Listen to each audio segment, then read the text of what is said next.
Sunday afternoon has a way of exposing what's really going on inside the heart of a pastor.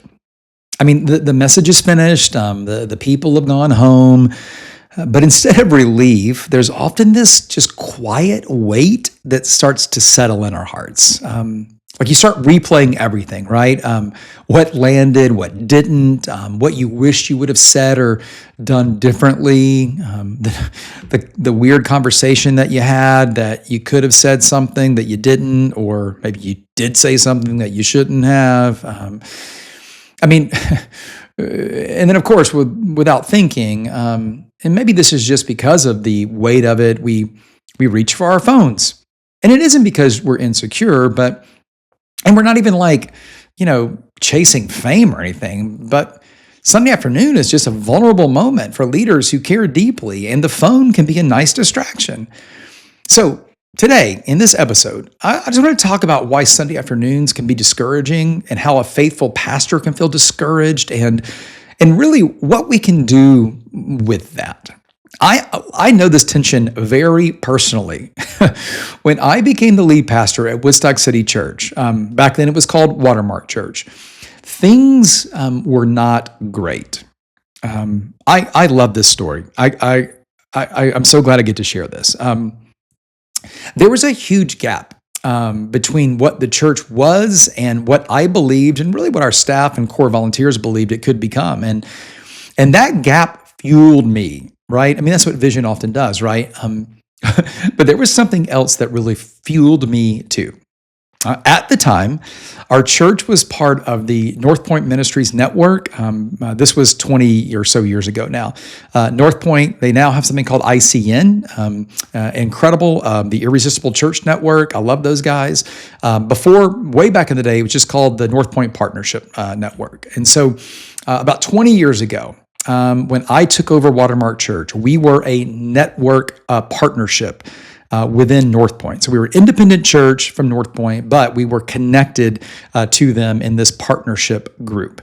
And when I got there, our Watermark Church, I think, was the third or fourth partnership to launch. And when I got there 3 years in, there were probably maybe 15 at the most partnership churches, maybe less, maybe 10 to 12. And so I was excited about this new leadership role. I was excited about what we thought the church could turn into. I was excited about the opportunity. But as I said, we were not doing well. I mean, my first Sunday, we had $400 in the bank and, 200 or so people, maybe 250 people. And so I'd only been in the leadership spot for a week or two, and I didn't know that this happened. But apparently, once a month, the partnership team at North Point sent an email to all of the lead pastors with a chart on it. And it was a comparison chart with bubbles. Okay, it was the bubble chart is what we called it. And this bubble chart showed where every church in the network stood against health. The size of the bubble was the size of your church. Where you were, and I can't remember the details, now it's 20 years ago, but where you were on the y-axis was, maybe attendance, and x-axis was groups and giving and some combination of things, right? Basically, the bubble chart showed where you stacked up against all the other churches. So I'm a couple of weeks into my leadership tenure at Watermark Church, now Woodstock City Church.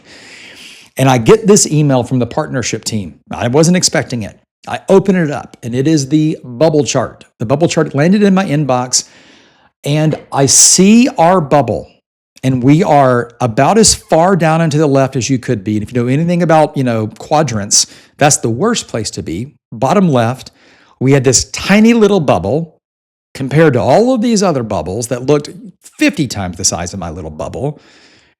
And you're hearing it in me right now. Competitiveness is like a spiritual gift for me and a curse. I've learned to do better with it now, but I was 33 or 4 back then. I printed that stupid bubble chart out, cut it out, and I framed it and I put it on my desk. Now, I will tell you, some of that comparison fueled some pretty good things. I mean, it pushed me to work hard. It sharpened my focus. But man, it also fueled some unhealthy pressure. It definitely shaped how I measured success, and it had nothing to do with discipleship or the gospel. Had everything to do with moving up and to the right with that bubble, and that bubble getting better and getting bigger. And you know what else? It really affected how I felt about Sunday more than I realized it at the time. It affected my leadership. I think it affected negatively how our team functioned around me, with me, for me. And you know what made it even more complicated is that, like, comparison, I didn't even realize this at the time, but that comparison doesn't usually show up before obedience. It shows up after it. I mean, think about this. You have poured, let's go back to you. You've poured yourself out. You've been faithful. You've done all the work. You've been obedient to your calling. And that's why I think Sunday afternoon discouragement hits pastors so differently. Like, we're not scrolling on our phone looking to compare. We're not looking for bubble charts, right? God bless it. But when we are emotionally thin, comparison kind of can rewrite the story, can't it? And we start telling ourselves things that might not be true, you know? Like, a faithful morning starts to feel small when we see other churches post. A quiet win can start to feel very insignificant when we look at the number of people who came to faith at XYZ church.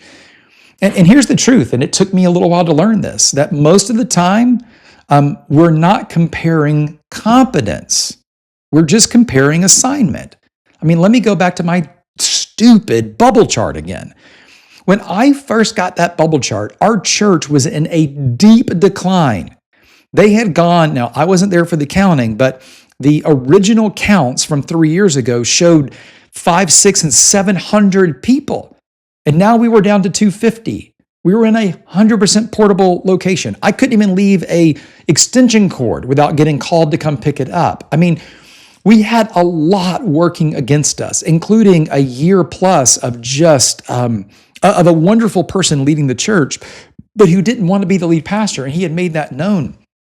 So this individual had really kind of stopped making a lot of decisions because they didn't want the next person, and I appreciated this, to inherit their decisions, but lack of decisions is a decision, right? And so there were lots of problems that I walked into, but the bubble chart didn't show any of that. It didn't show that those big, huge bubbles that were in the top right quadrant all had their own churches and had much larger churches and had been around a little more and hadn't gone through 3 lead pastors in 3 years. I mean, it wasn't an accurate comparison anyway. When I started thinking about it a lot later, years later, I realized that I was just comparing like competence. I thought I was, but I wasn't. I had to start comparing assignment, and my assignment that first year looked dramatically different than the other bubbles did on that chart. I mean, think about this in your context. God did not assign you to their city. God didn't give you their community, their people, their resources. God did not ask you to lead their church in this season. What did God do? He entrusted you with this church in this season. A friend of mine, a lot of you know, Carrie Newhoff, a long time ago, once talked about this. And if I don't want to quote him because I don't want to get it wrong. I love Carrie so much, so I don't want to attribute something to him that isn't accurate. But from what I remember, he was talking about his own struggles with comparison. Again, we all have this, right? And he said that he had to get to a place where he could, or he would feel satisfied if God led him to a tiny church in a cornfield, and that he would be okay with it if that's where God called him. When I first heard him say that, it hit me right between the eyes. Because, at that point in my leadership, I wasn't ready for that kind of church. I didn't want that. I wanted the big church. I wanted the big bubble. I wanted the biggest bubble furthest to the top right corner of all the bubbles. But you know what? Faithfulness doesn't mean pretending that ambition doesn't exist. It just means submitting your ambition to the assignment that God actually gave you. Here's what I learned the hard way during that season, but certainly I've learned it a lot since then. Faithfulness rarely trends, but it always counts. Faithfulness to God's calling in your life right now, it rarely trends on bubble charts, but it always matters. It always counts. Some of the most faithful pastors will never show up in anyone's news feed. You know what they're doing though? They're sitting with a grieving family. They're praying with people who may never say thank you. They're showing up week after week after week, and the results just feel painfully slow. And that kind of work does not get applause. It doesn't get likes. It doesn't get more follows, but it transforms lives. You know, the danger is when pastors don't intentionally define what faithfulness looks like in this season, in this calling. But, you know, when clarity is missing, comparison is going to fill that gap. And when pressure grows where peace should live, nothing good comes from that. Intentional leadership actually pushes back against all of that stuff. You know what intentional leadership says? It says, before Sunday comes, I know what obedience looks like. I know what faithfulness looks like, regardless of the outcomes. It defines the right step, right? Before the noise even gets a vote. So here's a very simple practice that I would love to encourage you to consider. Before Sunday afternoon ends, or maybe even before it begins, maybe on your drive home when you're so tired after pouring your heart and soul out on Sunday morning, do this. First, just thank God for the one moment during that morning that mattered. And I have to imagine every one of us can think of one moment where God used you, used a worship set, used a moment in a song, used a story, a personal conversation, whatever it was. Just thank God for the one moment that mattered today. Second thing, I'd love for you to name one person that you served, but not the crowd that you imagined. Say it out loud. Who is the name? What is the name of the one person that you got to serve today, that God put in your path today? Third, I would love just to think about this. Recommit, not to being impressive, but to being faithful. Just, like a rededication, recommit, not to being impressive, because God's never called you to be impressive. He's just called you to be faithful. That small act of intention can change how you carry Sundays. And listen, if Sunday afternoons have been discouraging for you, it doesn't mean that you're failing, right? It might just mean that you need some more clarity around faithfulness. And clarity, by the way, is one of the greatest gifts that you can give yourself as a leader. Faithfulness counts. And you know what? Intention, it helps you see that more clearly.